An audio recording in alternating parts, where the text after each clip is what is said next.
We are live. Welcome back to the West Coast Draft Podcast, where we are really getting into the swing of draft season now. Underclassmen declarations for all but two teams are now finalized. We have Senior Bowl rosters finalized. We have 24 teams knowing their positioning in the draft with the end of the wild card weekend. And there's only one college football game left on the schedule. That's right. I guess there's only been one since our last pod. It was the beautiful Indiana-Oregon game, which we will talk about on tonight's pod. But I didn't have the banner going. That's my bad, guys. We'll get into the Indiana-Oregon game for sure because it was a beauty. I loved every second. There's been a lot of news, and we'll have another pod tomorrow night to break down all the NFL action and, of course, give our picks for this upcoming weekend's games, which I know one Robert Jokinen's very excited about. Oh, yeah. But today, it's like the first episode where we transition from college football talk to draft talk, which... It is. If you look at our channel name, the West Coast Draft Podcast, you'll know we've been waiting for this moment for quite some time. Not to say we don't love the regular season. Obviously, everybody loves the regular season except me, for obvious reasons. But the draft there's something special about the draft. There's something special about draft season. It's one of the few seasons where every team walks out of it. A little bit of hope. Exactly. Because unlike any other draft,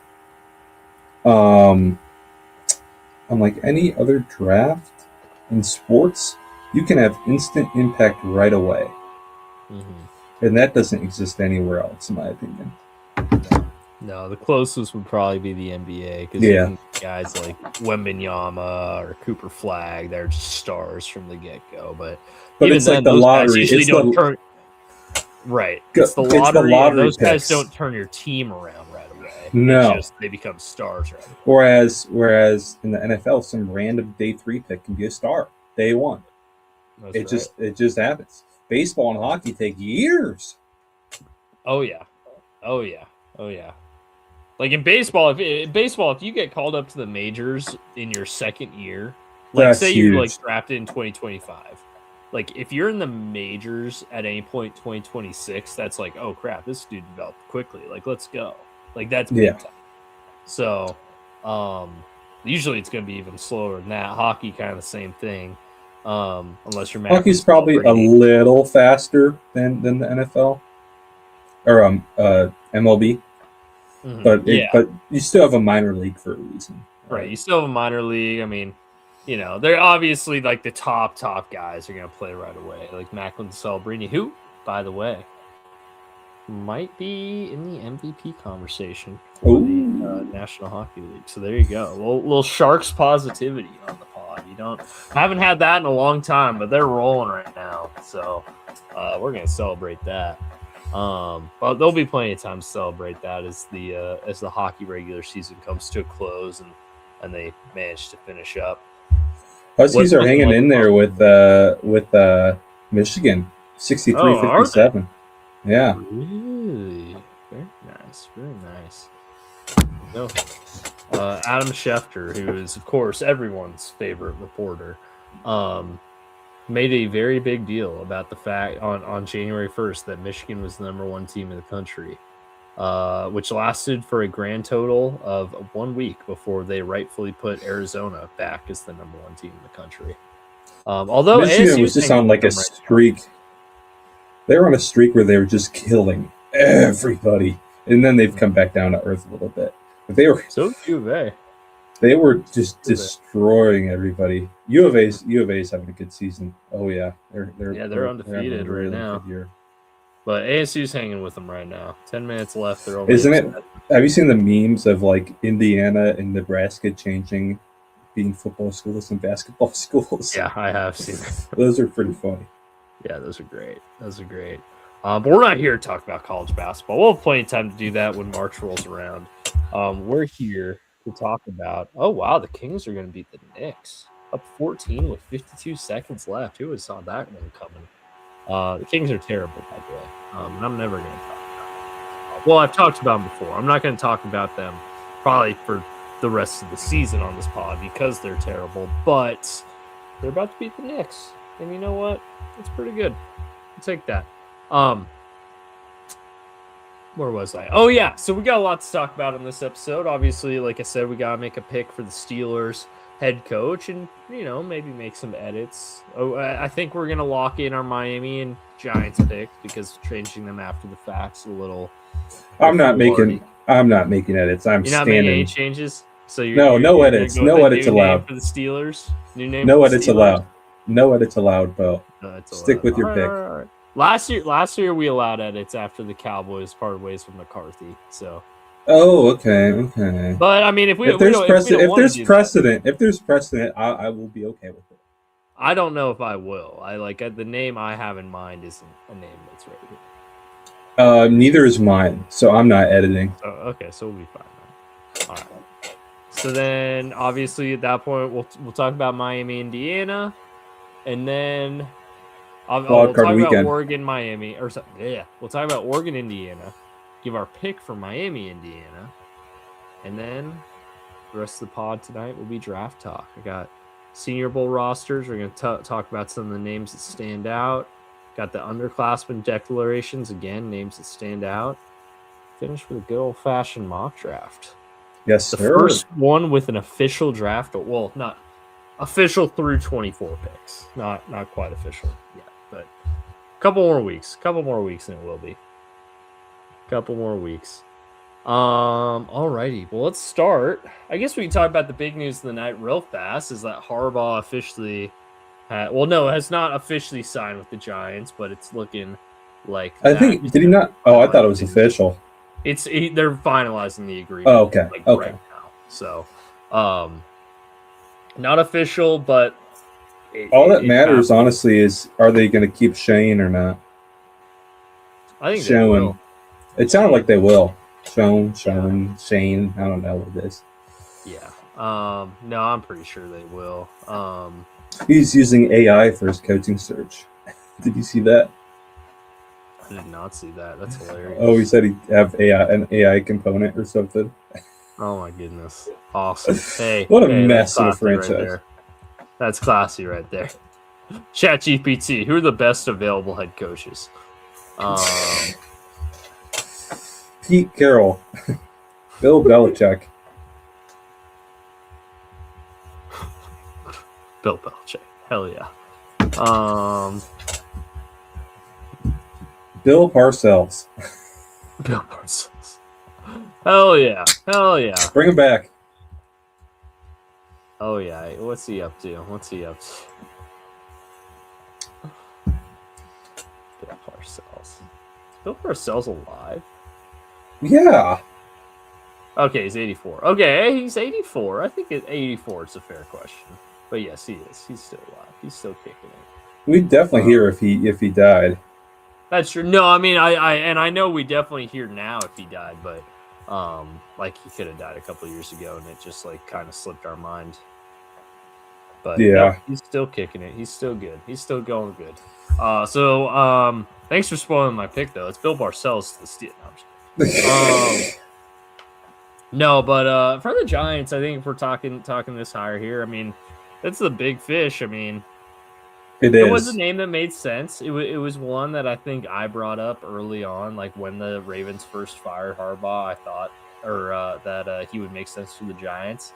And then I listened to you, and you convinced me of the Stephen Ross connection with Miami. Yeah. So I hopped off it. Well, which was to be fair, that's a great poll. To be fair. To be fair, also, I also said that the Giants wanted him. It just wasn't sure if he wanted the Giants. That was the question. Apparently Jackson Dart really sold him on it. And I know I said that sarcastically. No, apparently, he met him and he sees something there. Which John Harbaugh did work with elite quarterback Joe Flacco, so he knows the quarterback better than anybody. And if he liked what he heard from Jackson Dart, that's a good sign for Jackson's career right there. Jackson Dart start learning Greg Roman. Yeah. Yikes. Hey, maybe you can get Todd Monken. Oh yeah, but they just can't. The Harbaughs just can't quit Greg Roman. They just can't quit him. They really can't. I don't know. At least Greg Roman's just a terrible fit for Jackson Dart. Oh yeah, he's a great fit for Cam Scatterboo. Oh, he is a great fit for. Actually, you're right. He is a great fit for Cam Scatterboo. Oh man, John, please hire Todd Monken, please. If no other team hires him, please hire Todd Monken.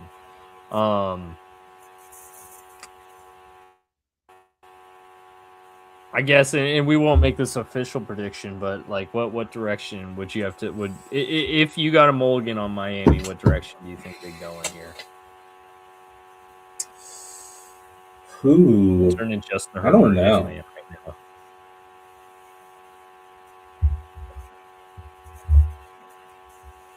But that's a good one. I haven't thought too much about it, honestly. I can't give you one right now. That's fair. I haven't seen the intel where they're going to pivot. I'm trying to think the names that have been attached to that one. I can see if I can pull them up here. I feel like they go for someone a lot less loosey-goosey than Mike McDaniel. Yeah. Brian Flores makes less sense. Let's see. NFL head coach interviews. Let's see if I can find who's being attached to this Giant or Dolphins job. They completed coordinator interview. Jeff Hafley. Hafley. Cardinals. Let's see. Oh, here we go. Okay. So you can't sort it by head coach. Hafley interviewed Kubiak. Interviewed Stefanski. Reached out to Saleh. Okay, that makes sense. They did hire Green Bay GM. That could make sense with Hafley. So that's why I was thinking Hafley might be the name there. Hafley's an underrated coach. Mm-hmm. I agree. I think I would that would make a lot of sense, honestly.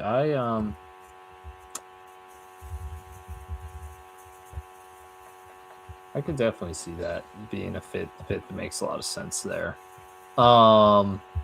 Defensive minded guy, so kind of in the opposite direction. Let's see. Okay. All right. I know who I want for the Steelers. Do you want to go first or shall I? You can go first if you got a name in mind. All right. Well, I'm going with a name that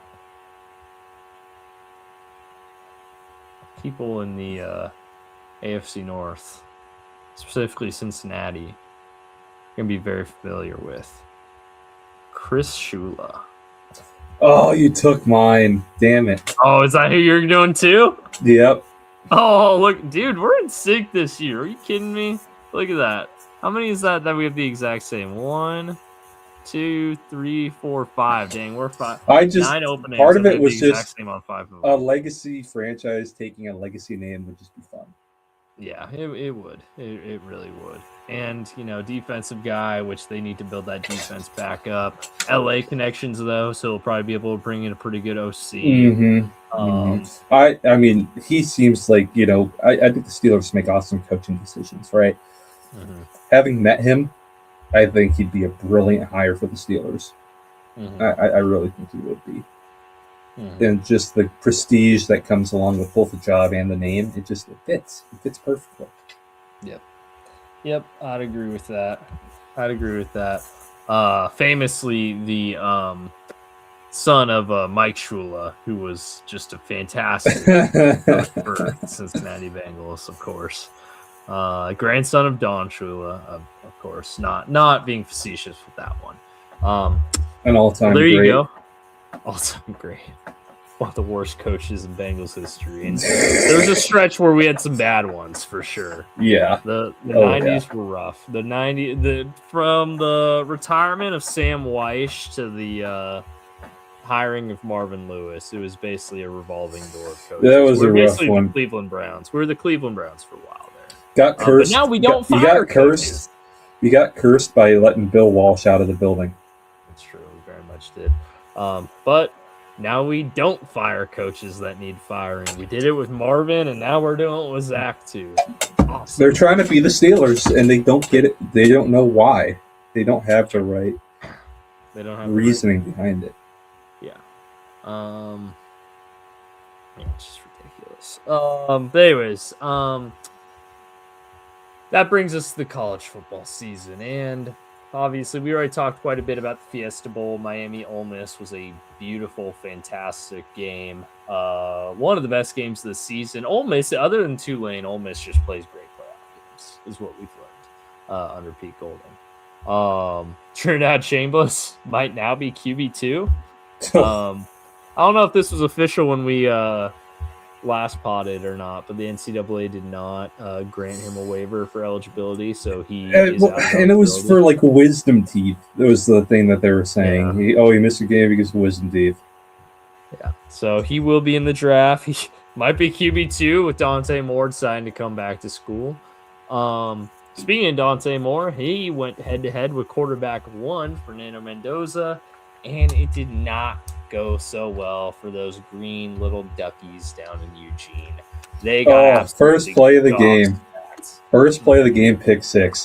Do you see the theory that people are running with now that like they've hacked into software because they had a guy with a cybersecurity certificate? I did see that. Oh my goodness. People just love to they just want to discredit Cignetti, man. I honestly if I were to pose a guess, I think Curt Cignetti's a good sign stealer. But the thing is, not the illegal ways like Connor Stallions. Connor Stallions, because like there's people who are known to be great sign stealers.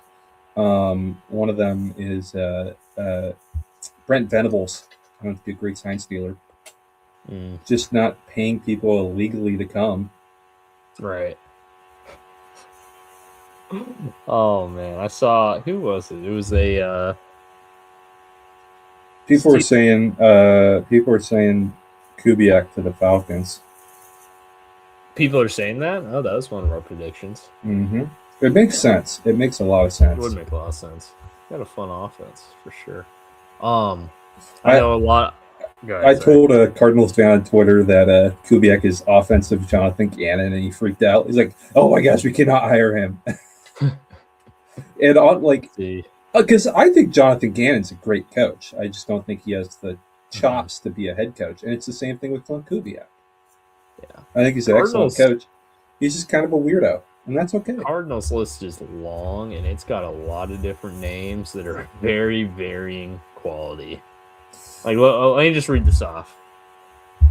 Patriots passing game coordinator Thomas Brown. Texans DC Matt Burke. Packers DC Jeff Hafley. Broncos DC Vance Joseph. Seahawks OC Clint Kubiak. Rams OC Mike LaFleur. Okay. Former Falcons coach Raheem Morris. Chiefs OC Matt Nagy. Niners DC Rob Saleh. Rams DC Chris Shula. Steelers OC Arthur Smith. And Dolphins DC Anthony Weaver. My goodness. Are they going to interview me next? Every single name that's been attached to anywhere is now attached to the Arizona Cardinals. What a mess of an organization. Yeah. But anyways, back to Indiana, Oregon. I saw a Steelers fan say that they should trade their first round pick and something else. It was like a trade that the Raiders would never accept, but their first round pick and something else, the Raiders get the first overall pick, draft Fernando Mendoza, and then hire Cignetti to be their coach, which made me laugh, because A, it was a trade the Raiders would never accept. B, why would the Raiders not just do that themselves? Yes. Like, they need a head coach, too. They can just hire Cignetti.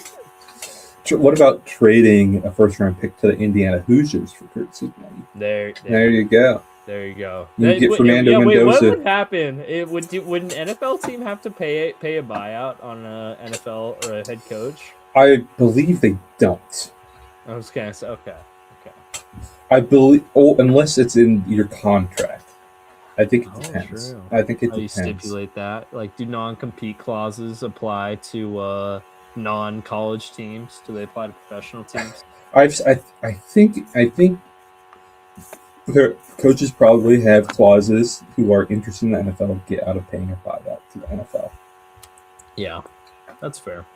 It's not like I know Dan Lanning has one for the Chiefs. Yeah. I can't believe they're getting rid of Arrowhead, man. I know, it's wild. It's going to be so weird to see them now. And the mock-ups, too. Not that they look bad, but it's like, it's just Allegiant Stadium again. It is. And Allegiant Stadium works. It works for the Raiders, but I don't think it works for anybody else, really. U.S. Bank Stadium, the Vikings one, that one's unique and cool. Mm-hmm. Mm-hmm. I like the Falcons unique. Is good. Yep, Falcons is great. The Rose retractable roof is so cool. Mm-hmm. What a new SoFi's great. SoFi's really cool. But like everyone's copying Allegiant, and it worked great for the Raiders because I remember John Gruden called it the Death Star, Mm-hmm. But it doesn't really work for the other teams that are doing it. Like the Colts, the Browns, aren't they doing something now? Yeah, Browns are doing something that's very Allegiant-esque, yeah. Bears, which, by the way, an AFC North team playing in a dome is a boss. Soft. I know why you're doing it, so you can get a Super Bowl, and I understand that. It makes a lot of economic sense. But traditionally, it's an abomination. Oh, yeah. I mean, it's a shame that the Vikings play indoors. What's his name? That coach who got him to the Super Bowl believed in playing outdoors. The guy who showed up to that Seahawks Vikings playoff game in a polo, and it was like -5. Respect. Hey, that game was outdoors. Yeah, it was. Vikings played like two playoff game or two seasons outdoors in the mid 2010s. At the Gophers Stadium. At the Gophers, that's right. Let's see, what are new stadiums have there been? Niners, I guess. Levi's is still pretty new. But that's on dome, so I will say, Levi's Stadium's the last non-dome stadium to open up. Every so on since then, it's been a dome. There you go. How do we get in this? This is a sidetrack podcast right here. Anyways, Oregon, Indiana. My goodness, we're all over the place today.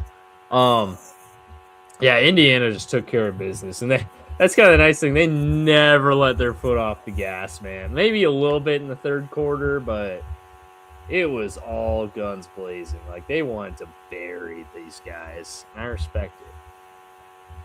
Oh, it was awesome. I mean, so physical. They were just swarming Dante Moore. That tweet from Bryant Haynes so long ago saying, "Oh my gosh, we're so small. Whatever will we do?" And they sacked him like the most in his career at Oregon. Fumbles. Dante Moore stunk. Yeah, Dante Moore was terrible. This was definitely not the last. Obviously, we now know that he decided to go back to school. Was this game and the result and his own play in it one of the determining factors to hear that he might not be guaranteed QB2 after all? I can't imagine that. I think he was guaranteed QB2. There's no way Ty Simpson was going to grade out. It was an interesting choice. To say it was. But another year of no natty jokes. That's right. Another year, and infinite years while we're there. Ooh, U of A's coming kind of down to the wire with ASU. Hold up, I gotta pull this up over here on the side. We can't lose our undefeated record to ASU. That'd be an abomination. But yeah, Indiana scored more garbage time points than Oregon scored, period. So that's awesome. Yeah, just an awesome game. Indiana showed why they are undoubtedly the best team in the country right now. Now, I do think Miami can give them maybe some trouble. I think Miami's more physical than Oregon is, which I think will help them, especially on defense. Miami's defense just tackles so well.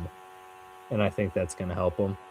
Now, we'll get into picks here in a second, but I do think there are certain elements about Miami and their play style that could bode well for them against Indiana. Am I picking them? Stay tuned. But Ooh. I do think they might. I think they will put up a better fight against Indiana than Oregon did. That's going to be my prediction without spoiling my pick. Mm-hmm. You have any more thoughts on this game before we get into picks for that one? Even the fans of Indiana just totally beat down the Ducks. It was all red there. You couldn't see any green in the stands, and it was awesome from minute one. It felt like the Seahawks Super Bowl almost. Mm-hmm. You know, first play safety for them. First play pick six. Yep. Pick six. Yep. Yeah, it is kind of very, very similar, honestly, in that they dominate that environment. And obviously, it's easier to get from Bloomington to Atlanta than it is to get from Eugene to Atlanta. So that's part of it. It's part of it. But also, like, this was, I mean, I know we use this as like a joke, but I truly mean this in the best way possible. This was their Super Bowl. It was. Like, this was the biggest game in Indiana history. So credit to those fans for sure. I mean, every game in the playoffs since round one has been their biggest. Since the Rose Bowl has been their biggest game in history. You know. So yeah, and they showed up for the Rose Bowl too. So they're just traveling. And why not? Enjoy the hell out of it, man. Right. That is true. They do have the largest alumni base in the country. So that's that's a myth. I don't think that's true. I know, but everybody says it, so I'm gonna echo it just because I feel like it. It's easy to travel when you're everywhere. I actually, you know what? In a weird way, I've met a lot of Hoosiers. I don't know why, I don't know how, but in the 3 places I've lived in my life, I've probably met 10 Hoosiers, which they're all in the West Coast. Well, California, Washington, Arizona. I don't know any Hoosiers. Oh. I know a couple Boilermakers, though. Oh, there you go. All right. Are we ready to get to the picks? Let's do it. All right. So, we both went... we both had a perfect week. We both went 1 Let's go. 1. You won the week before. Uh-oh. That, though, so... Oh, okay, you're back. It is I lost you for a sec. Pick, my friend. Okay, my pick. Yeah, okay, I'm back. I'm going Indiana. They're just killing everybody. Mario Cristobal is a dunce. They have some awesome players, but I don't see anyone beating Indiana right now. They're just insane. I think Miami puts up a better fight than Oregon does. Oregon lost by 34, so I think Miami only leads by like 20. Yeah, I'm taking the Hoosiers to cover here. They are, and I don't remember who said this. It might have been you, it might have been someone else. But one thing I gotta say about Indiana, they are getting better and better with every passing game, which is so rare. I feel like it is. They just don't make mistakes. No, but they're making less mistakes now than they ever have at this rate. Like you gotta play absolutely perfect. Not a perfect game against Oregon, but they damn near. Yeah, other than that first response drive, right? And then I think they had 1 3-and-out, which turned into the sack fumble on, or not a sack on Mendoza. Yeah. That fumble where he grabbed it. Yep. Mm-hmm. So, I wonder if he can still throw it in that that's situation. what I mean. I'm not the one. Oh yeah, those kind of led into each other. The sack fumble on Mendoza, where Mendoza grabbed it, picked it up, they punt it, pin Oregon back deep, and then Moore ends up fumbling it, turns into a touchdown. Yep. That's what I'm referring to. I wonder if Mendoza could have thrown it still. I know you can't throw it if you throw it and it's deflected to you, but I wonder if you can throw it. I guess you could, because it's kind of like if a fumble goes over your head or a snap goes over your head, you can still throw it. I think you still can. Oh, I think so too. U of A fouled on a 3-point shot. Guy made it. They had a shot for a 4-point play, but they missed the free throw. Whew. Huskies ran out of steam. They did. Oh, that's a bummer. It's final alert. 82-72. Yeah, it happens. Yeah, but no, IU, man, everything about that team right now is just phenomenal. All right, that might have been the dagger for U of A. We might walk out of there with a dub. Oh my. Okay, good. All right. And then they're gonna foul on the rebound. Okay, yep, they're getting the dub. Let's go. Still undefeated. 17-0. Hell yeah, beat the Devils too. Yeah, no, this Indiana team, man, they're just. I know I'm not the first one to say this. I know that for a fact, but they're very college football 26 dynasty coded, in the sense that it's like, this team that came out of nowhere, hired a coach that no one's ever heard of, and all of a sudden, and they kill everybody. Literally. It is very CFP 25 coded. You're very right about that. So, Indiana's awesome. Very fun. I will say, and I love Cignetti. I love Mendoza. I love everyone associated with this run. They are in the Big Ten.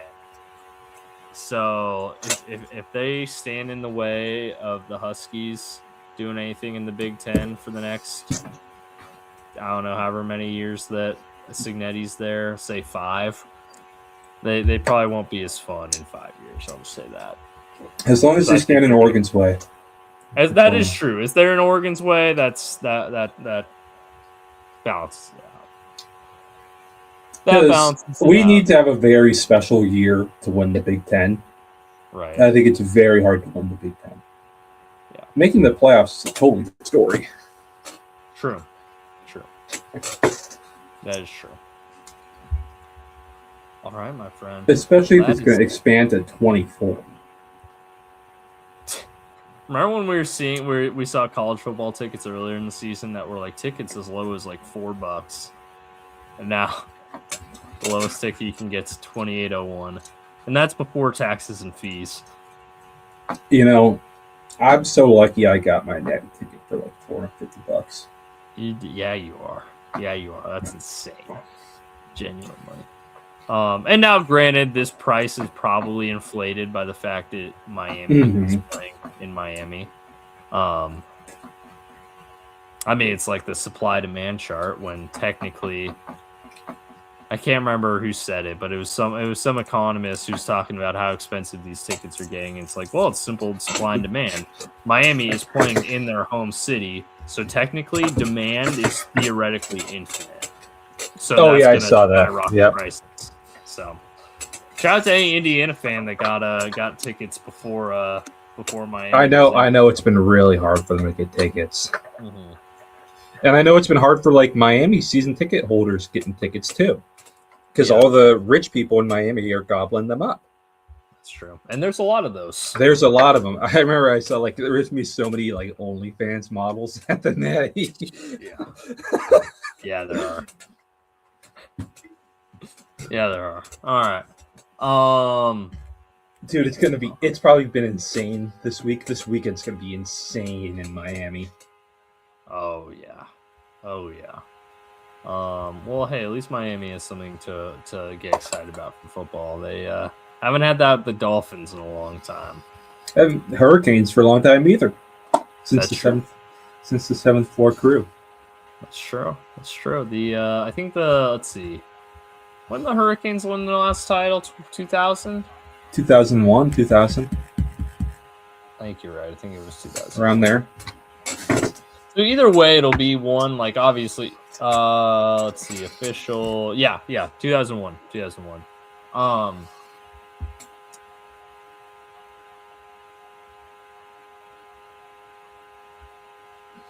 What is I going with this? Oh yeah. So either way, obviously I'm pulling hard for Indiana here. Love Indiana, love Signetti, love Mendoza. Want the team that's never won it to win, because that just rubs it in the face of the Ducks even more. But if Miami wins it, at least it's a team that I've never, like, yes, I was alive for when they won it, but, like, I was one. Like, I wasn't consciously thinking, man, this Miami Hurricanes defense is something, you know? That is what I'm thinking 2026. But, all right. Undefeated this season. They are. Indiana's rolling. Indiana's very much rolling. Also, 3 straight titles for the Big Ten would be fun. You see Paul Feinbaum finally admitted he's leaving the country. Yeah, he's leaving. Oh, it's leaving the country, but he went on a ESPN. He was like, "I've got to admit, Big Ten is the premier football conference right now." You know what? It is. It is. He's right. I mean, he's right. Good for him for finally admitting it. Took him a long ass time. He called it the Little Ten for the longest time. Yep. 3 straight natties. Now, granted, one of those was Michigan's, but we'll talk about it. All right, the Senior Bowl. We've made it. Draft season's upon us. It's here. It's live. Let's talk about some of the names that stand out. First and foremost, a couple former Washington Huskies here representing the Crimson Tide with Cuevas and Brailsford right off the bat. I'll be interesting to see what the NFL ends up thinking of Brailsford. Because he's good. But he's also small. 6'2", 270. And he's not 6'2". Yeah. He's good, though. Oh, we didn't talk about the All-American team. We should talk. Well, we'll talk about that maybe a little later. 10 minutes, see how time goes. No, we talked about it, I think. Did we? We might. Maybe we did talk about it in the last episode. We did. Okay, we might. Yeah, I think you're right. I think we're right. Or a while back. Oh, yeah, I think so. Who knows? But, Josh Cuevas. Trayton Stukes and Genesis Smith from the U of A. A couple U of A DBs. I think UW. Yeah, all the UW guys. So, and Jonah Coleman dropped out. I don't know. He's on there, but he dropped out of the He's still hurt, is my guess. Yeah. But it's funny. I mean, between Takario Davis and Ephesians Prysock, those guys are like from the same class. Genesis Smith. It's like and they're all on the same team too. It's all the American team. It's all these Jedfish DBs. Yeah. Shout out Jay Rich. Really good. There you go. Shout out Jay Rich, man. Taylor Green could be like QB 3 or 4. Some people's boards. That's how bad this is. This quarterback class is horrible, man. Like, I know we talk about bad quarterback classes a lot, but like, I think the only thing keeping this from being like 2013 levels of bad is the fact that Mendoza is like going to be the first overall pick and is a pretty good prospect. Yeah. Like, he's still not even like regular number 1 overall pick caliber, but like better than Eric Fisher and Luke Jokel. That is very true. That is true. And the other positions too. It's not like it's just the quarterback class. Like, the other positions aren't necessarily fantastic either. Like, there are position groups that are solid, but like as a whole, this is a weak draft class, man. Let's see. I know a lot of people like Mike Washington Jr. I haven't seen a whole lot of him, but that'll be a name to watch in Mobile for sure. Cage Casey, I remember when we were recruiting him at UW. So good on him making the Senior Bowl. Quintavious Hutchins. Quintavious Hutchins, fantastic name. Just gotta say it, fantastic name. We got kicker Will Farron, BYU kicker, Mormon Missile. Let's go. TJ Parker. He was before the year started, he was a consensus top 5 guy. Now he's probably fighting for a back end of the first, early day 2 spot there. He did not see. I mean, his stock definitely got impacted by Clemson's down year. Not so much Peter Woods didn't have the year that I think a lot of people were expecting him to, but he's still graded very well through a lot of advanced metrics, so he'll still probably be a high first. But Parker, likely not so much. But he could have a shot in Mobile to rejuvenate his stock a little bit. Let's see. Caleb Banks from Florida is a name a lot of people are talking up right now as like a middle of the first interior defensive lineman. He'll be an interesting name to watch down there. A couple offensive linemen for Florida as well. Jay Slaughter will be interesting to watch on the on the once. Beau Gardner. Best long snap, probably future all-pro long snapper right here. Hell yeah.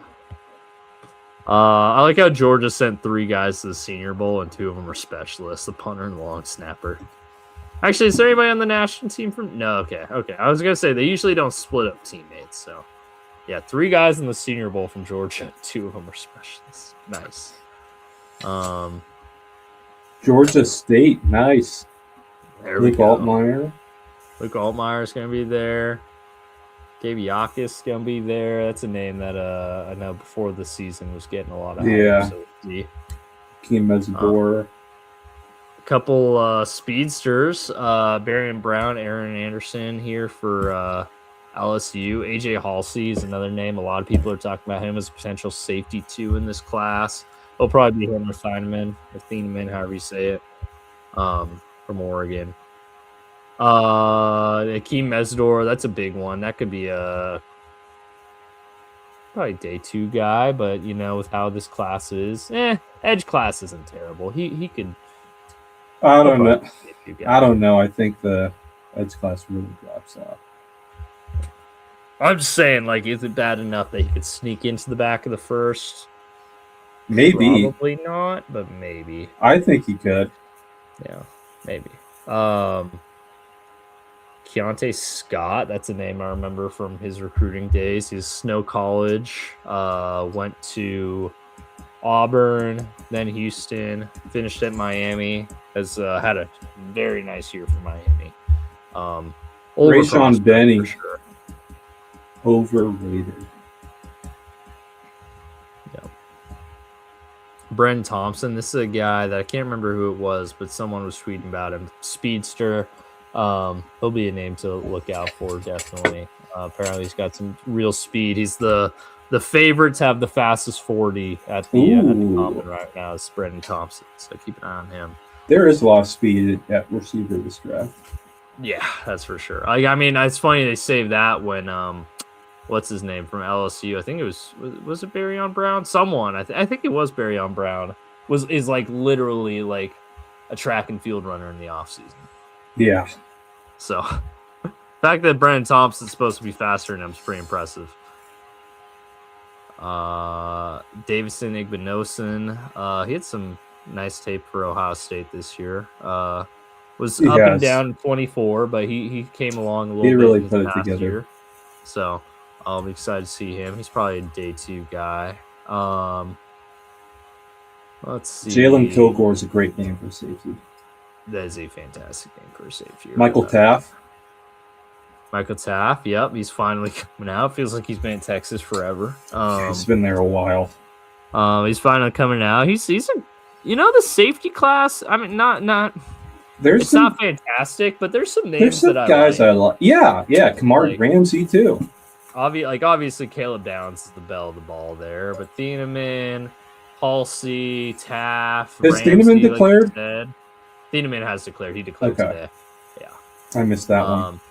Yeah, so there's a lot of the Oregon guys declared today. I think Sadiq either declared today or he declared yesterday. I think you're right. I think it was yesterday. But Oregon guys declared late, which makes sense. Their season just ended last Friday, so shouldn't be too shocked by that. But this safety class has some names where it's okay, there's some interesting names in there.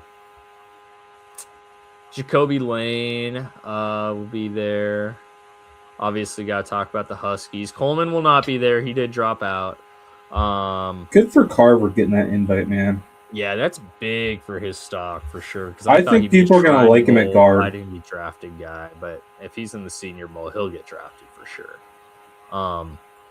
Nice corner combo here between Takario and Ephesians. We'll see how much if Takario actually plays in the game, given how he was pretty banged up towards the end of the year. But I think if he can play and he shows out, he can definitely he should be a day 2 guy. Ephesians probably like an early day 3 guy, maybe mid day 3. But I think the NFL is really gonna like his size, which will help him a lot. And then one of my favorite names in the class, John Michael Gillenborg. What a name. Or it's Gillenborg or Gillenborg. I don't know. That's a great tight end name. It is a fantastic tight end name. That's why I like it so much. So that's the American team. You know, between UW, Stanford, and U of A all being represented on the American team, I know which team I'm rooting for. Plus, Brailsford's on this team as well, which as much as I do not like Kalen Bohr, I do love Parker Brailsford. Great guy. So yeah, there you go. There's Team America, now Team National. Your boy Sawyer Robertson. Oh yeah, on the national team, one of your guys. We got Dartmouth lineman Delby. Nice. What a nice. That is a premier. That's such an Ivy League offensive line name, Delby Lemieux.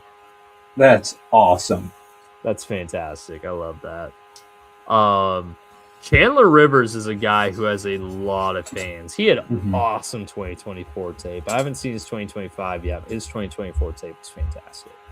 I'll be excited to see that. He can end up being a riser for sure.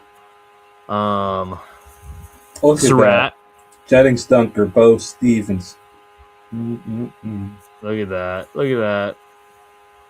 Dude, I was sending 5 guys. 3, 1, 2, 3. Okay, yeah. So it's 2 offensive linemen, a corner, an edge rusher, and a kicker. Nice. If that's not on brand, I don't know what is. They just need a running back there. That's true. They need a running back. TJ Hall, Fresno guy that we were recruiting out of. I remember that. Well. Yeah. Big Citrus, Dominique Orange.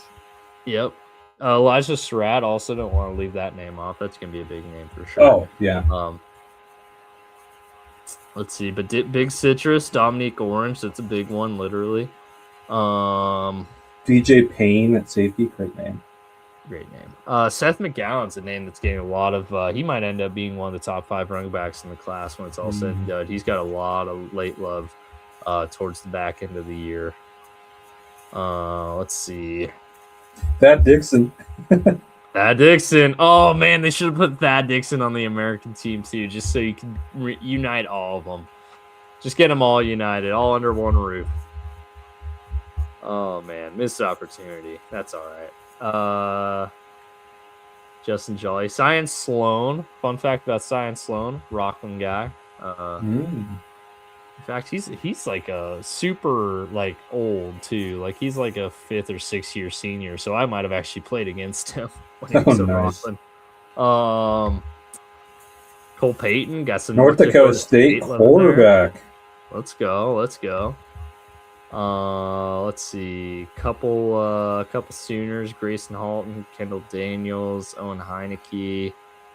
Obviously all defensive guys. I thought Deion Barks was in. Did Deion Barks not make the senior bowl? I thought he did. He was on the final. I could have sworn Deion Barks was on the final roster.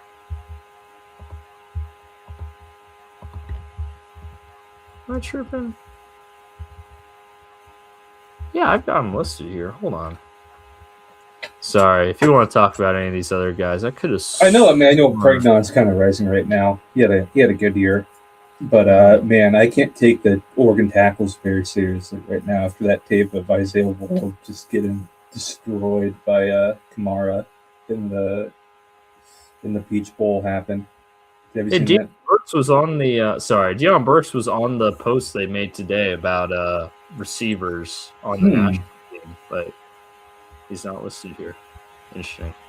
Not a big deal. This might not be fully up to date at the moment. They might still be adding guys. Or the post is out of date and he decided to drop. Also possible. Anyway, sorry about that. Go ahead.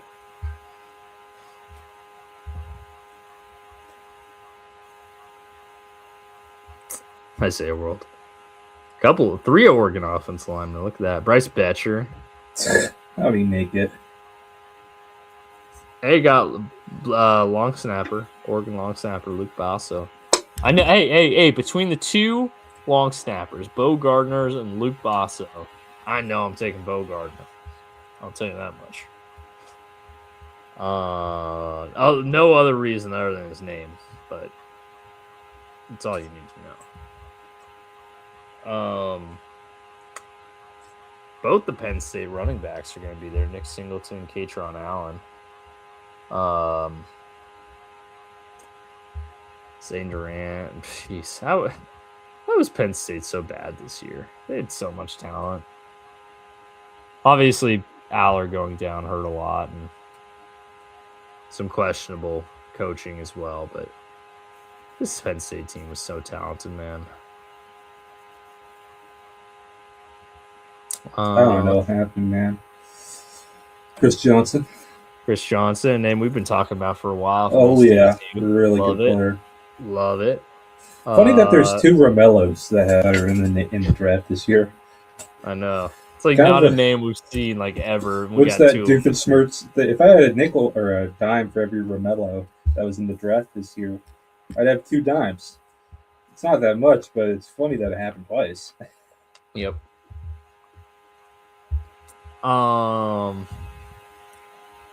Let's see. Caleb Alarms or former Cal guy transferred. I wonder what goes into the decision. I know this isn't related. Obviously, there's a football element to it, but when you transfer from a school like Cal to a school like TCU, is there a culture shock element to that? Oh wow, classes are a little different here. TCU is actually still a really good school. Yeah. Oh, I'm not saying from a bad school standpoint. I just mean true. Cal to a Christian school. It's no hate on Cal. I'm just saying. No, that's true. DJ Rogers, Eastside Catholic guy. I coached him in middle school. That's right. You told me that. Never mind. I did. On the pod. I did. DJ Rob, your guys in the Senior Bowl. I coached him. You're welcome. He was not fair because he was 6'3" and big as hell as a 6th grader, and he was torching kids. It was not fair. Let's see. Jalen McMurray, Bryce Neeson, Le'Veon Moss. Ton of A&M guys. Holy cow. Le'Veon Moss, who good player. Glad to see him coming out. Couple offensive linemen, Trey Zune, Demetrius Crownover, Will Lee the third, the blanket as they call him. What a tight end. Great tight end name here. Borkercher. Yeah. Borkercher? That's a mix of South African and German, and it makes me very suspicious of that guy's heritage. Hold up. Yeah, well, I hope he's from the Netherlands. You know what? Pull up a picture of this dude. Let's see. Is he blonde?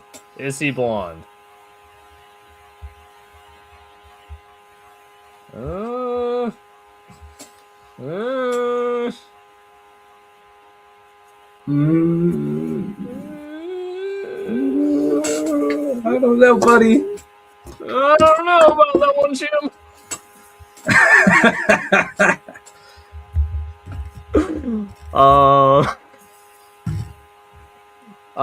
Casey Concepcion. He's the of these guys. Like he's the best one there. But he's the one that's got a shot to go first. Haven't seen that Scooby since Scooby Wright, U of A legend. U of A legend, and also Scooby W, and also a linebacker. Oh yeah. So look at that. If your name's Scooby, your dad's gonna be either a crime-solving dog or a fantastic linebacker at the college level.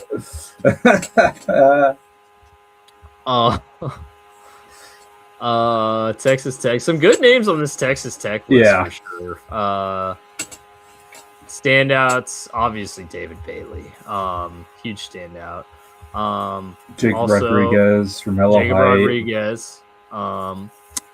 Height, Lee Hunter is going to be a fun He's player been rising. Interior. He really has. I know even the receivers here, Virgil and Douglas, they've got their fans as well. So Texas Tech sending a lot of talent to the draft, that's for sure. Too bad they couldn't put up any points against Oregon. It's the reason most of these guys are defensive. Yeah, there's a reason their quarterback's not there. Yeah, that's true. Hey, Baron Morton's in the Shrine Bowl. He actually is. The Shrine Bowl rosters, I was wrong. I thought they got revealed today. They actually get revealed tomorrow. That's all right. Senior Bowl's the premier event. So, McNeil Warren, I know he's got some fans for sure. The other Fauno, not Spencer, the other one. I didn't realize that. The probably the biggest name on this list from a star power standpoint, Diego Pavia, future fullback. Hey, but ride that quarterback billing as long as you can, my friend.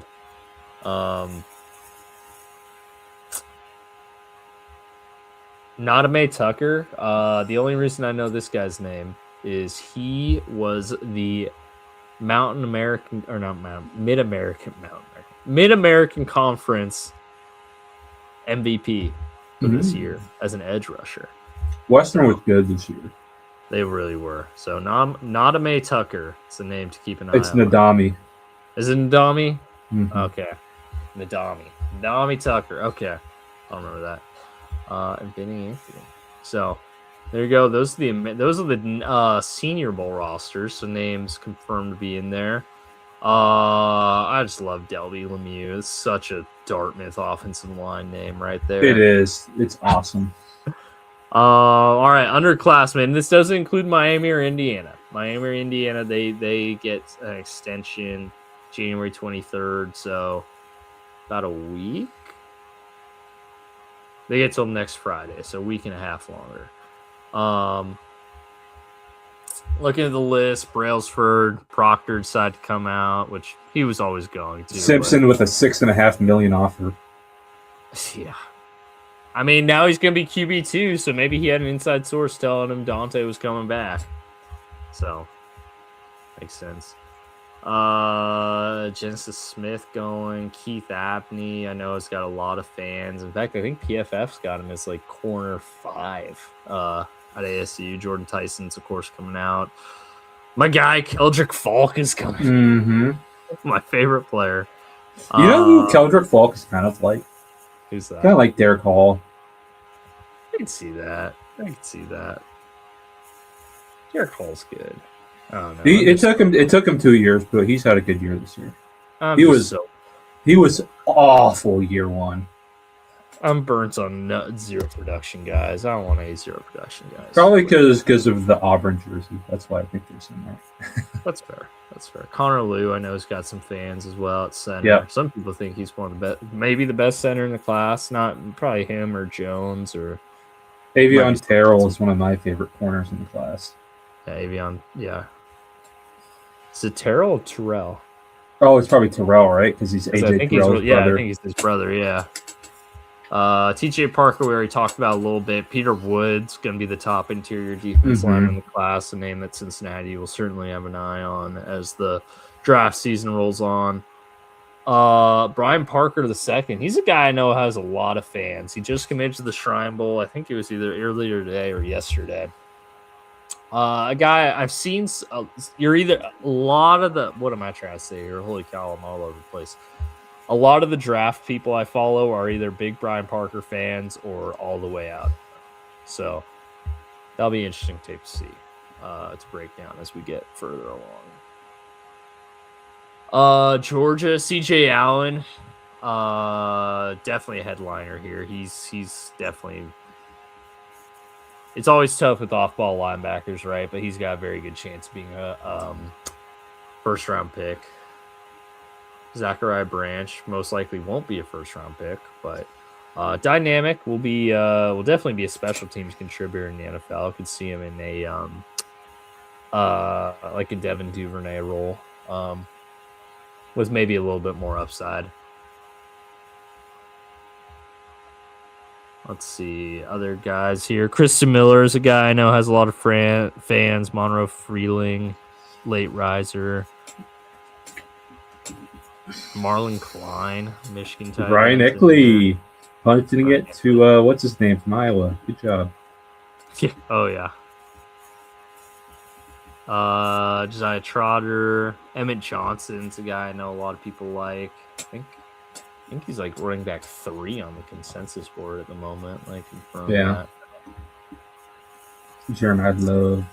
Jadarian Price. 4. He's number 4. Yeah.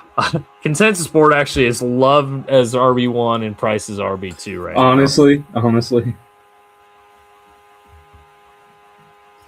Coleman number 3 for what it's worth. Billy Schroth, Emil Wagner. A lot of Ohio State guys came out as they do every year. Downs, obviously. Claire, obviously. McDonald, Reese, Tate. Honestly, every single one of these guys have a conversation to be the first player picked at their position. Like Downs, Reese, depends on what position you put Reese at. Like if you consider him an edge rusher, Bain could go ahead of him. Bailey could go ahead of him. You can consider him a linebacker. No linebackers going ahead of him. Tate will be between him and Tyson, I think, with maybe outside shot at Lemon. Downs for sure is going to be safety 1. Claire's probably not going ahead of Sadiq, but I bet he'll be 2. And McDonald's probably not going ahead of Woods, but I bet he'll be 2. So, some fun guys coming out of Ohio State. This is a fun list for the Buckeyes here. Speaking of Sadiq, Kenyon came out, so Dylan Thieneman. Eventually I'm going to learn how to pronounce that one. Especially because he's a name that a lot of people, if the Bengals go Woods in round 1, I know a lot of people are going to be projecting Thieneman to them in round 2. So I'll have to learn how to pronounce it eventually. Vega Ioane. Yeah, nice job, Kalen. Ione. Big Ione. Product of GK. Yep. Kyle I think that was the Josh Wood team that beat Travis Hunter's team. Yeah. I'm pretty sure he is, yeah. Pretty sure. Man, hearing the name Kyle Lewis brings me back to Mariners. Kyle Lewis. Rookie of the year. There you go. Brandon Sissy is a name that I know a lot of people like. Corner out of South Carolina. There's Kilgore again. There's Colin Wright again. Chris Brazel had a pretty nice year for Tennessee, actually. Big body receiver. He did. Very outside of the mold that you're getting with guys like Lemon or Tate. A little bit more in line with Boston, only it's like Boston plus because he's like bigger even than Boston is. We'll see where NFL teams like him. I think he'll probably be a day 2 guy. Colton Hood, I know, has got some fans for sure, as does Jermon McCoy, but Jermon McCoy didn't play it all last year. Which, by the way, I mean, I don't want to hate on any specific writers for any specific anybody, but I don't even remember what source it was. I think it was CBS, but they published a mock draft that the Bengals picking Jermon McCoy at number 10. That's it's ridiculous. Like, A, please don't have us draft a guy that didn't play a snap last year.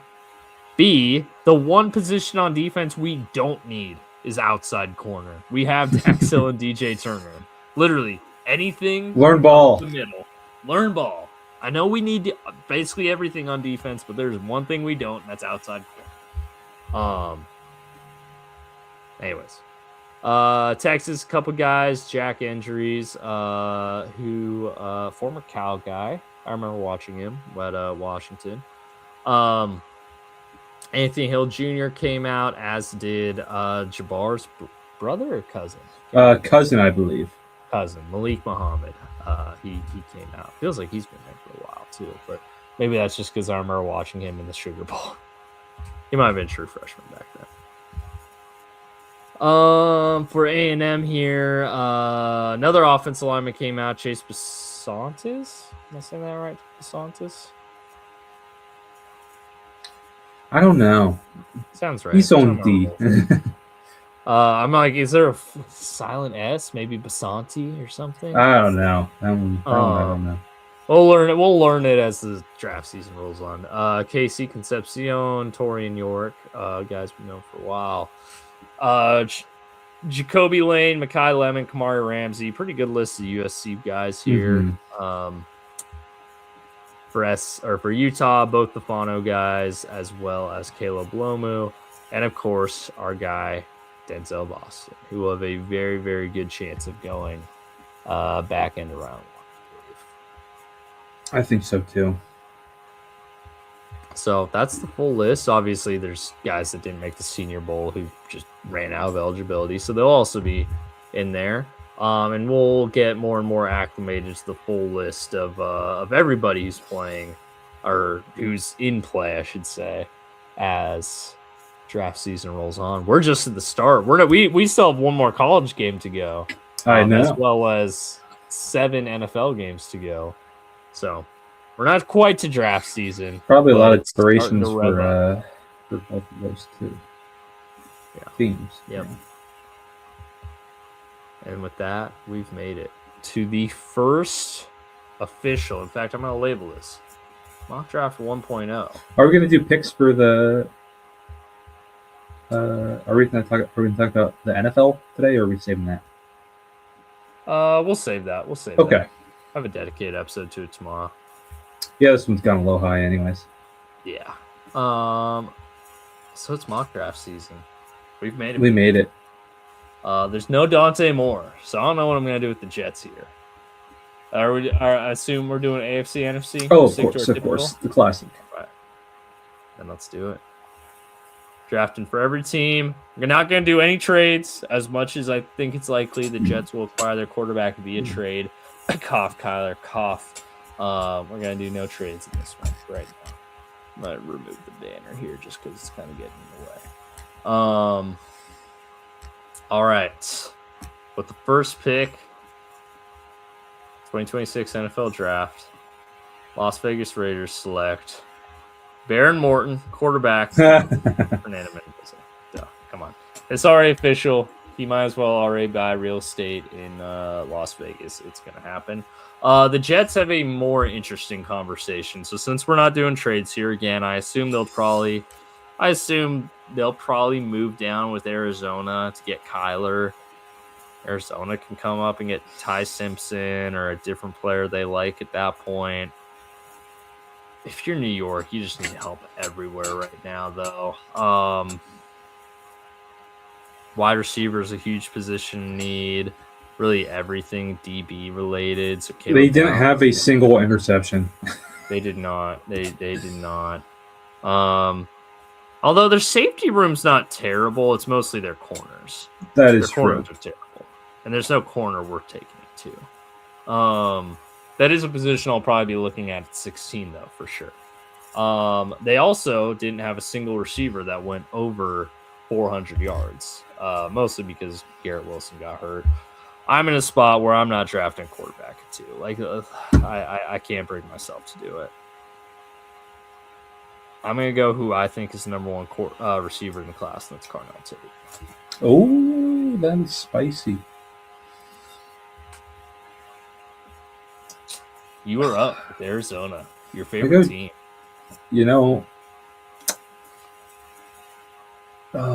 this is a tough one. I can give a scroll or go to any position. No. I don't need a scroll here. It's going to be one of the top guys. So, This is a tough one. There's a lot of good options here. Like any of those top 4 players, I could see them going with. Right? They could use a really good edge defender, Ruben Bain.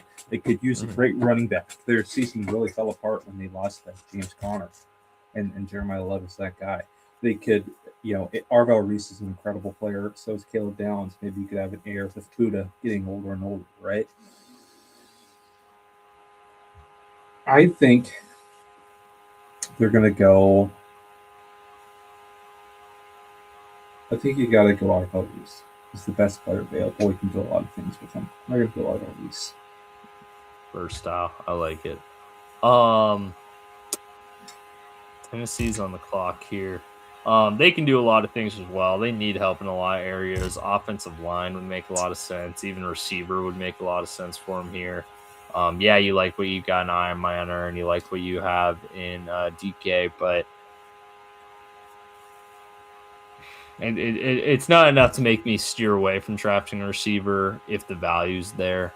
However, I don't believe the value is there, which brings us to the offensive line conversation. Because despite spending 2 of their past 3 first-round picks on offensive linemen, is still garbage. Guess what? That's what happens when one of those picks is J.C. Latham. Shocker. They could also, though, just use more pure pass rush to really beef up that defense. And that's the direction I'm going to go with. I'm going to go Ruben Bain here. I'm going to go with Tennessee Titan Harbaugh. We got the Giants. We got Jay Harbaugh coming in, right? You got a good foundation going on, right? You're going to stay off D-line here. I think you're going to go Caleb Downs here. I think he's just such a talent there. Probably going to have that same Ravens style system, and a great safety like that will make things tick. The Browns here, they need help all over the place. Offensive line, receiver. You do have 2 first-round picks, so you're at the point where it's like, hey, one of these is going to be an offensive lineman, one of them is going to be a receiver. I think you see enough out of Shadur where you can wait on the quarterback. Plus, I don't really like any of the quarterbacks. So, what's going to be in a worse spot at 24, offensive line or receiver? I believe offensive line will be in a worse spot. I think there are some receivers that you can make do with at 24.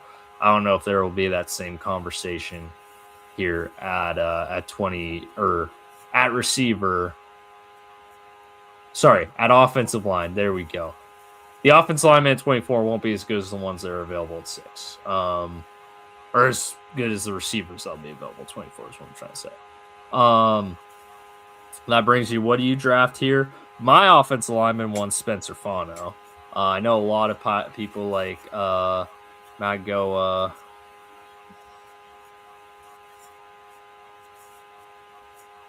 I'm sticking with my guns, though. Give me Fano here. I agree with you. Okay, the commies. I think you got to get Jaden Daniels weapons. You know, Terry McLaurin and Deebo Samuel aren't getting any younger. So I think I'm going to go Jordan Tyson here. I like it.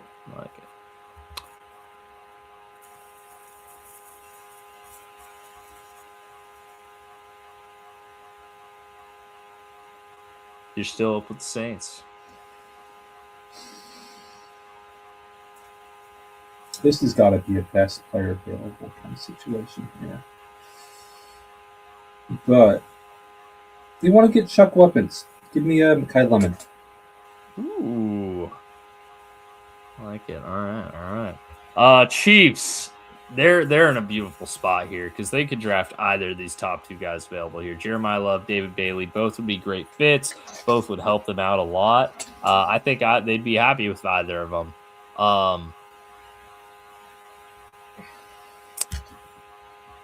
But the Chiefs, when they were at their best, were powered by their defense. And I think Jeremiah Love slips a little bit more, and I think they draft David Bailey to give them a true edge threat that they haven't had in a couple of years. And that brings us to Cincinnati. And this pick's going to be easy for me, but I'll at least talk about the options here. Jeremiah Love's intriguing. Chase Brown is entering contract year, and Jeremiah Love would undoubtedly be an upgrade there. Sonny Styles is intriguing. I know people will talk about Keldrick Falk. Not intriguing to me, but people will talk about it. And yeah, after that, it's going to be Peter Woods here. And I think if I had to like predict who the Bengals pick at 10 is going to be today, it will probably be Peter Woods. Now, obviously, Caleb Downs being on the board would be fantastic, and I'd love that pick if it ended up happening. If he's available, which I don't think is ridiculous, just because of the value of the safety position. However, Peter Woods still a fantastic pick. His production dipped slightly his junior year, but when his production ever scared off the Cincinnati Bengals? They drafted his defensive end with 4.5 sacks last year. B, his production his first 2 years of college was outstanding, so you know he's got the pedigree, and he had a young breakout age, so he's going to be a good player, and he's going to test phenomenally as well. He's just going to be he's going to be a stud 3-tech for a while for you, which is something they have not had in a long time. And he's a Tiger. And you know they love their Clemson defensive line. Already. They love Miles Murphy eventually developed, so they just love Tigers, just like they do. Just like the LSU Tigers. They love LSU Tigers, and they love Clemson Tigers too. They love their three best players were all Tigers in college. 2 LSU. What other Tigers are there? Are there any other? There's no Missouri. big I don't know if we've got any Mizzou. Auburn. They don't really have any Auburn players in the roster. Lower level. I'm sure there's someone I'm forgetting. There's definitely some. Princeton, right? No, Princeton. Oh, Yosavash. Good call. They know Yosavash. Are they Tigers though? They might be. They are. No, they are Tigers. It's Princeton Tigers. Bang. There's one. So that's why we're the best in the biz. We are. There we go. That's why they pay me the big bucks, as Geno Smith would say. That's right.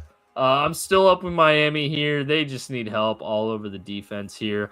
They could also use help at guard. Jonas Savanaia, rough first year. They could also draft a quarterback here, theoretically, if they strike out on the options. It's hard. If I knew who their coach was going to be, I'd say Trinidad Chambliss could actually be kind of fun there. But I'm not going to go in that direction. Instead, I'm going to go with my top corner here, which is Mansour Delane. And you were up with the Cowboys. I think we're going to go Jeremiah Love. Ooh, that's such a Cowboys pick. Makes a lot of sense, that though. That really tracks. I think this is going to be Ty Simpson. I was going to say, I think it would make a lot of sense. I mean, if you're the Rams, you're not going to draft this early again for a while. So get your quarterback now and hope Simpson's good. Ravens, here we go. I know I joke about it, but this would be a good Keldrick Falk spot. I mean, Adafa, and I know I joke about it. Like, generally it would be, because this system likes good, like, edge defending, because this system produces pass rush not just through 4-man rushes, you know? Yeah. Adafe Owe was kind of a low production athletic freak coming out, and they made him a productive player. Keldrick Falk's gonna test in a similar mold there. Other positions, obviously interior defensive line would make a lot of sense. So Caleb Banks is in the conversation. Caden McDonald's gonna be in the conversation.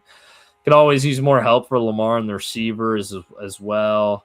But even with that all said, they really need help at guard, and I think Maugoa has got that versatility, and he's still available, which I don't know if he'll still be available at 14 when the actual draft rolls around. So give me Francis. Okay.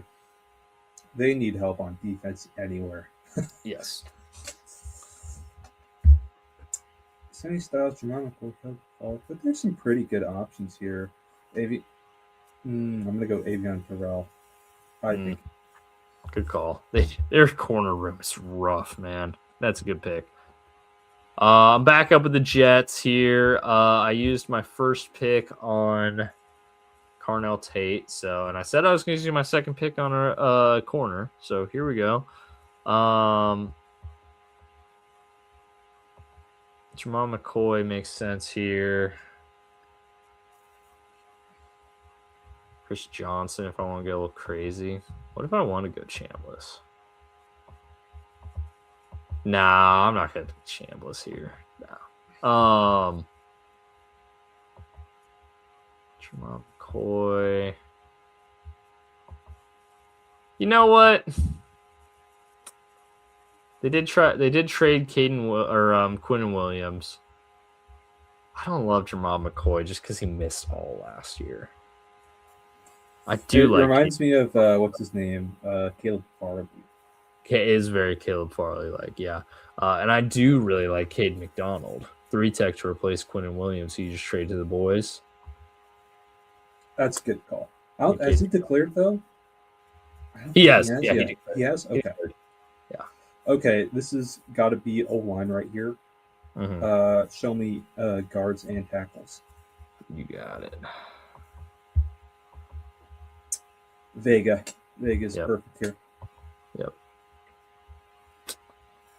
Oh, you're still up with Minnesota. Minnesota Vikings. Okay, running back, center, DB.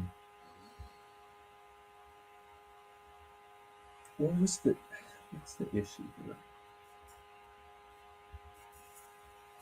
You're losing Harrison Smith, but I don't think you gotta go safety here.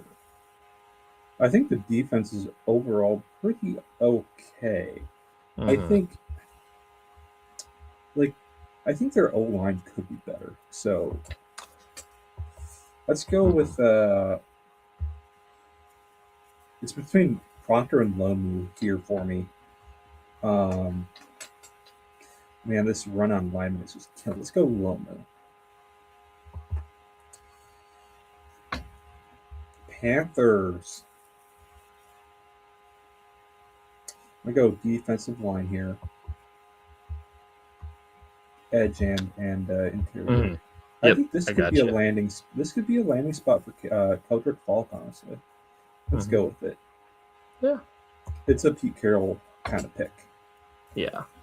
Cowboys again.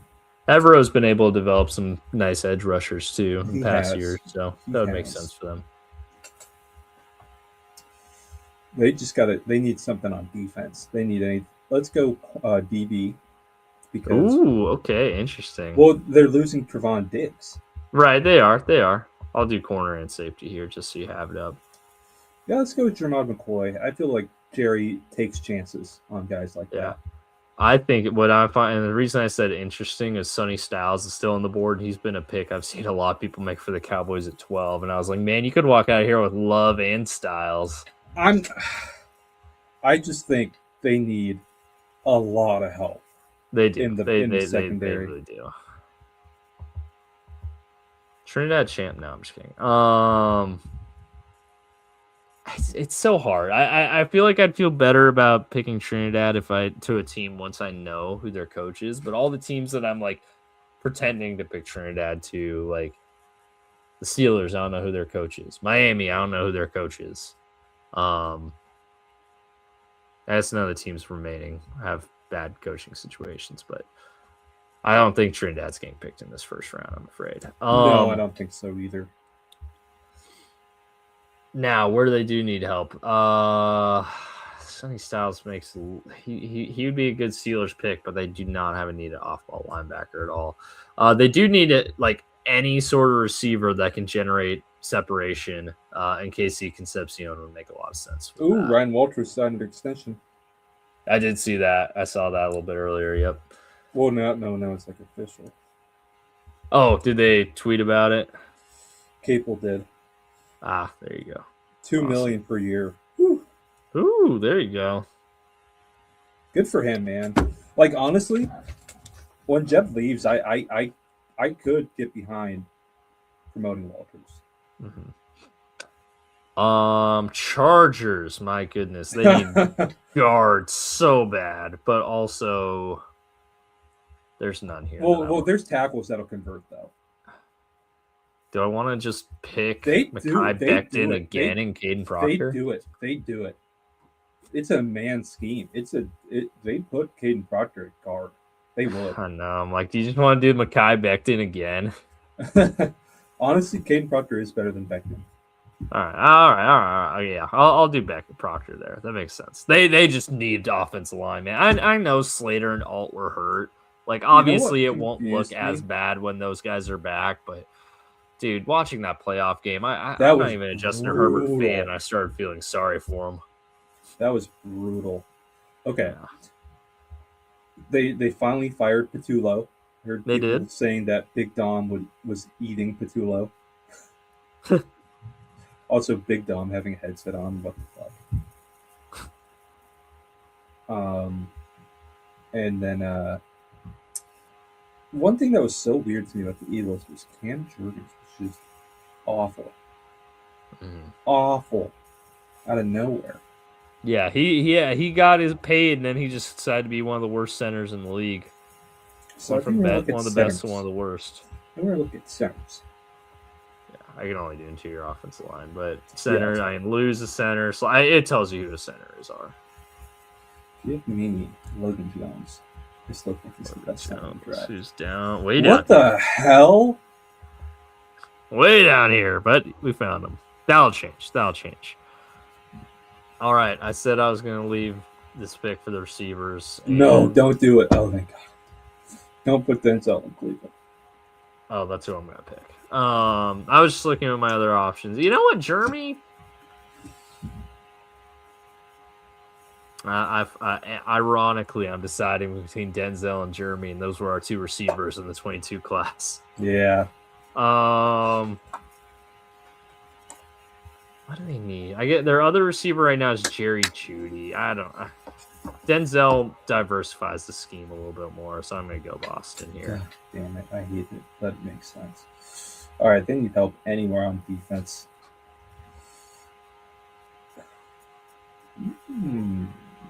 TJ Parker's interesting. Sonny Styles, of course, very interesting. Yeah, I feel like people are going to watch this and think we hate Sonny Styles. I really like Sonny Styles. We just haven't got a fit for him yet. Let's do Sonny Styles.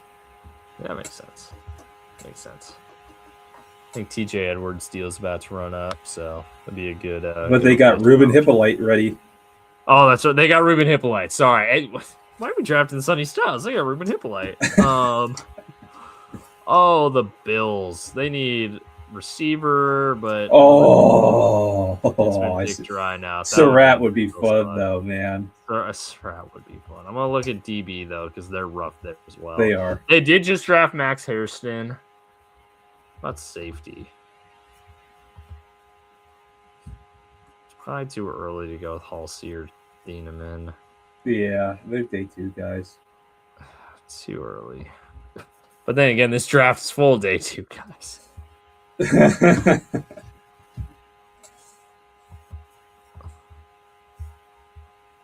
I'm not gonna do linebacker. Gosh, man. Surratt. I'm like deciding between one of those safeties or Surratt right now. Screw it, I'll go Surratt here.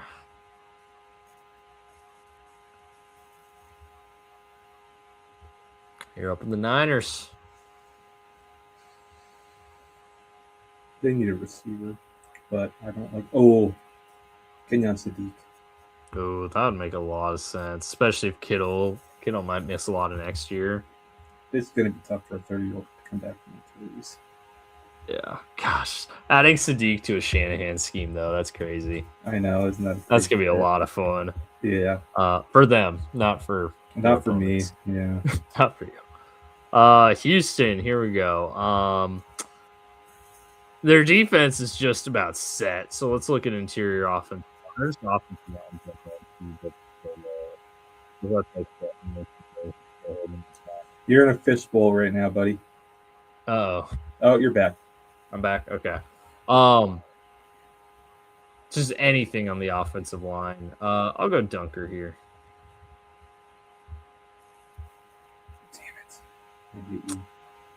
All right, Rams currently picking to support Ty Simpson. Give me what do they need help at right now? Corners for sure. Yep, Good that's their corners. weakest spot. Colton Hood, Chris Johnson. Yep. I like that. Keeping SoCal too. Yeah. All right. Patriots can continue to build up the offensive line. They did trade Keon White, so could see what's available edge rusher as well. Could this be a TJ Parker spot? Perhaps Cassius Howell spot? Who's their linebacker next to Rob Spillane right now? Hold on. I don't know. Let's see. Because I like Rob Spillane. Oh, it's Christian Ellis. I think you can upgrade at that spot with CJ Allen. Give you a quarterback for the defense. And I'm finishing with the Broncos. Man, Sadiq would have made a lot of sense here. Yeah, no, I'm Eli Stowers and Mixler are solid, but not at that level. Yeah. Linebacker, ironically, another spot. Linebacker.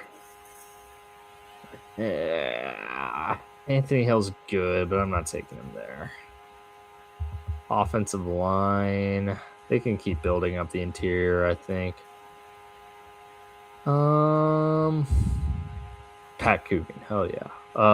Coogan. Coogler. You know what? I'll go Pregnon here. Pregnon. Oh, God damn it. You're taking all of my options. Jesus. Okay. Give me guard and center. Give me edge. Give me corner. Give me all three of those.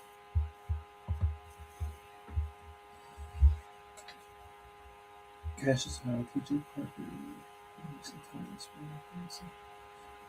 Okay, I don't like the corners, so you can take the corners off.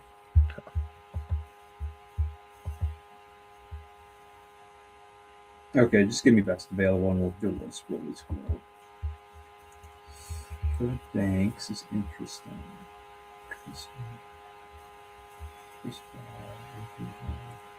God, I'm just not liking options right now, man. We got picked over. Yeah, it's just a rough draft, man. Max to 32, and it's like, give me Max Crosby. Hell yeah. Oh, man. Okay, scroll all the way up to the top. I think I know what I'm doing. We're going to go TJ Parker here. I like that. Yeah, that's good. That's good. That's who I would have picked based on who's still there. So there you go. He has, hope the coaching staff can figure it out with him. Yeah. There you go. Like, I was tempted, like, Jadarian Price. That's how bad it was looking. It was rough. No, but that's good. Look at that. The first, let me zoom out so you can see. Zoom out so you can see the whole board here all at once. The first official 2025 mock draft or 2026 mock draft. My apologies. I'll put that in the chat for us here. So we can go back to it later. But there we go. Man, I'm not gonna lie, that was hard. This is gonna be tough, man. This is not a great draft. This is a good year for the Bengals. We pick in the top 10. It is. Especially when we get like a 3-round box. Ooh, that's gonna be rough. Who needs a Super Bowl? We played the long game. We realized it was a bad draft, so we ended up in the top 10. Brutal. Hey, I'm just glad 3 receivers went ahead of Cincinnati and pushed Woods down because of the 5 guys I said I'd be happy with.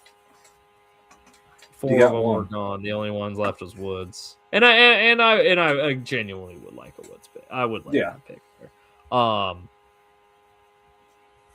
But man, if there's a universe where Woods, Bailey, Downs, Bain, and Reese are off the board, that would be rough. Jeremiah Love, you are a Cincinnati Bengal, man, because you can't trade down in a draft like this. You just can't. It only gets unless you're getting next year's capital. That's the only way. Right. So I'm like, yeah, Jeremiah Love, or like maybe Malgoa if he in this situation he'd be available. It's the 6-year seniors, man. That's just really hurting. Yep. So stupid Dante Moore ruined everything.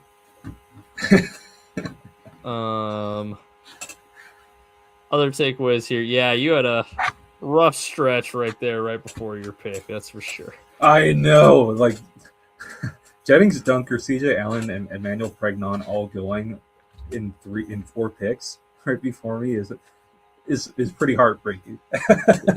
Yeah. Couldn't have set up much worse for you right there. Oh man. Yeah.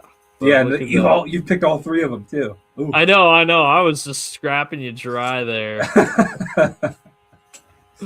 Oh, man, look at that. Well, hey, you know what? We made it. Wait, hold on. Let me put the label back up. This is nice. Mock Draft 1.0 right there. It even says my first round mock. Oh, my first round mock draft. There we go. We made it. We've made it to the draft season. Well, almost. You're still in real season. You're still in the postseason. You know what? You know what my hope is right now? It's the draft and right here. Hey, the Seahawks have even more cap space. Look at that. That's what happens when we get rid of DK and Gino and Tyler.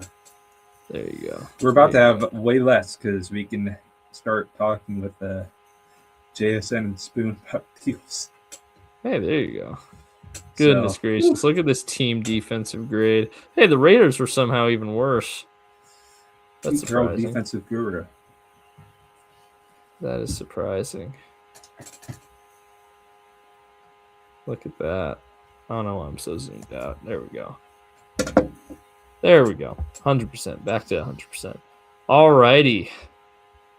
Well, that is it for this edition of the West Coast Draft Podcast. We got through a lot. It's only an hour and a half, but we got through a lot. We did. That's called efficient at potting. We'll be back tomorrow night, though, to talk about something that's a little bit more near and dear to my co-host here's heart, the NFL playoffs, where we've got a lot of action to break down. We got some picks to make, and we will decide who will be the final 4. Let's go. And play for a spot in the Super 60. I'm running out of real estate to catch you. I know, it's getting tight because I picked up one more game on you this week, so I'm up 4 now with only 7 games to go. Green Bay choking really hurt me. Green Bay, it seriously did. There you go. And I have officially, I think, at this point, I think you've clinched that, yeah. Yeah, I've clinched college. You picked up a game on me during bowl season, but I had an 11-point game. Yeah. Keep it within 10. Still at a nice even 10. Yeah, I can. Not bad. I was down big. Yeah. So you can still catch me for NFL for sure. I need to be pretty perfect.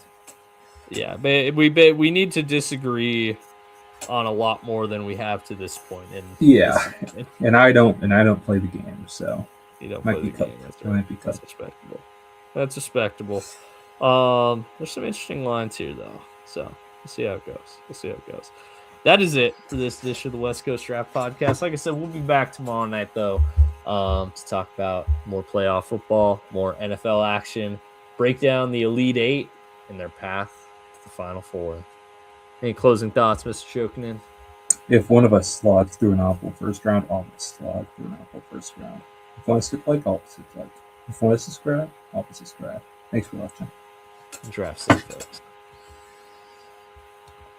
Oh, I love it. Through a little. Hold on. It didn't turn off the audio though. Dang it. Thank you for watching.